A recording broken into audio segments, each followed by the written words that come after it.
Mahasiswi kedokteran Muhammadiyah Palembang tewas kecelakaan di Tol Kayu Agung, Palembang.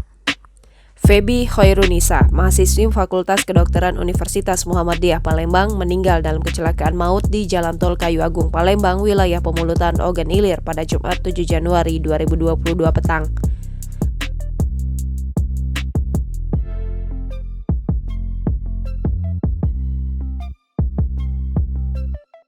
Mobil yang dikendarai Feby Khairunisa melaju dari arah Kayu Agung menuju Palembang. Video kecelakaan pun beredar secara berantai via WhatsApp.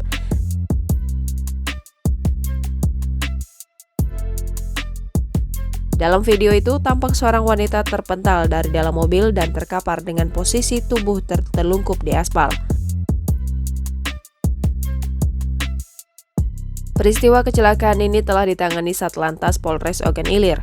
Kasat Lantas Polres Ogan Ilir AKP Muhammad Alka dihubungi via telepon mengatakan korban kecelakaan meninggal. Identitas korban bernama Feby Khairunisa, seorang mahasiswi perguruan tinggi swasta di Palembang.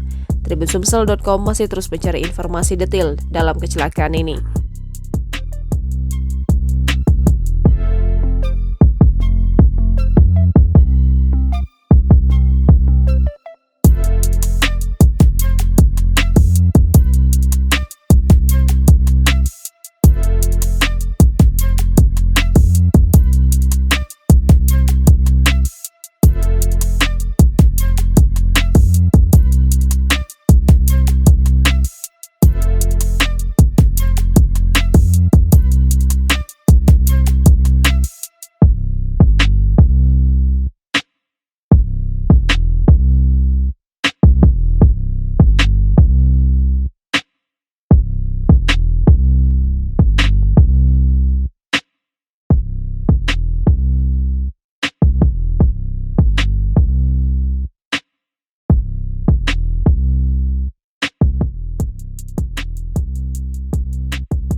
Jangan lupa subscribe, share, komen, dan like ya!